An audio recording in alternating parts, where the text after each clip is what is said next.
A single heartbeat. Then the loudest roar imaginable tears through the darkness as water explodes upward in slow motion. A monstrous serpent head the size of a city bus breaches the surface. Neon blue scales flashing under floodlights.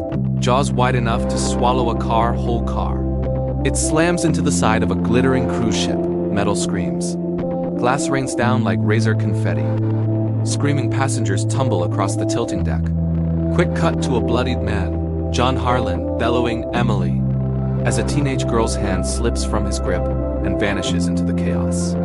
Smash cut to blood-red title card. Giant serpent attacks luxury cruise father, risks everything to save his daughter. Title burns away like acid. Upbeat tropical music surges in. A gleaming drone shot glides over the 18-deck majesty of the deep, pulling out of Miami under a golden sunset, while the voiceover begins. Low and warm. 3,000 passengers, 1 week of pure paradise. For widowed ex-Marine John Harlan and his 16-year-old daughter, Emily, this cruise was supposed to be the trip that finally healed them after the car crash that stole Mom 2 years ago. They had no idea the ocean was about to remember them. Cut to happy montage. Emily cannonballing into the infinity pool.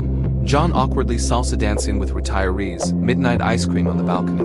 Both of them laughing as the ship's wake glows electric blue behind them. John whispers, "Your mom would have loved this view," and Emily hugs him tight, answering, "She's watching, Dad." The first shadow creeps in the next morning when joggers find hundreds of dead squids slapped across the deck like wet playing cards. A low-frequency rumble rolls through the hull. Everyone jokes it's just the engines. At the bar that night, purple-haired marine biologist Dr. Lena Voss corners strangers with wild eyes. Deep-sea mining just cracked a trench that hasn't seen daylight in 60 million years. Something down there woke up hungry.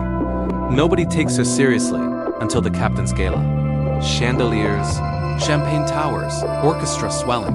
Emily in a sparkly blue dress spinning under disco lights with John in a rented tux. He tells her she's growing up too fast.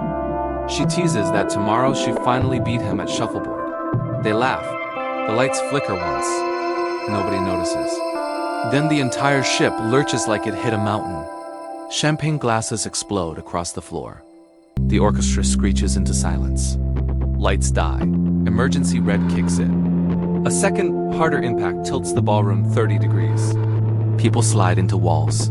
Outside the windows, a glowing eye the size of a billboard stares in. The serpent rises higher than the smokestack, opens its mouth, and the roar alone blows every starboard window into shrapnel. Its body, thick as a subway train, coils around the hull. Steel girders snap like twigs. Waterfalls pour through the breaches. John grabs Emily's hand, but the stampede rips them apart in seconds. He screams her name over the sirens. She disappears into the screaming crowd answering, "Dad." John fights downstream, using elbows and old training, snatching a fire axe off the wall. Below, Emily and 5 other teens are trapped in the flooded arcade on deck 5 as black water rises to their chests, then necks. Something huge glides past the window, eclipsing the emergency lights. John collides with Dr. Voss in a flooding corridor.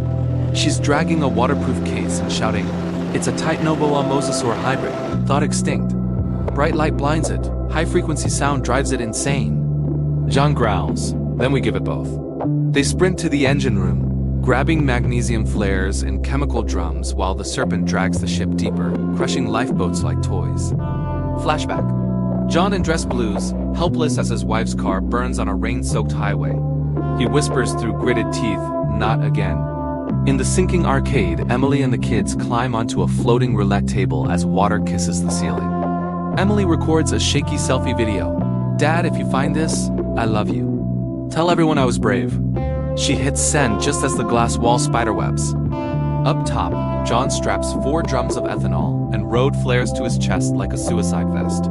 Voss tries to stop him. He hands her Emily's photo from his wallet and says, "If I don't come back, give her this." John dives off the tilted deck into black water. Underwater slow motion. The serpent's glowing eye locks on him. He swims straight at the open mouth, yanks flare pins with his teeth, and shoves the entire bomb rig down the monster's throat. The explosion blooms orange inside its skull. The beast thrashes, uncoiling from the ship in blinding agony. The Majesty groans and rights itself. Half dead, lungs burning, John breaks the surface. A lifeboat drifts past. Emily screams his name from the rail. She and two crewmen haul him aboard. They collapse together, sobbing as the Serpent's silhouette sinks into the abyss with one last distant roar. Dawn paints the sea gold. Coast Guard helicopters circle the half-sunken liner.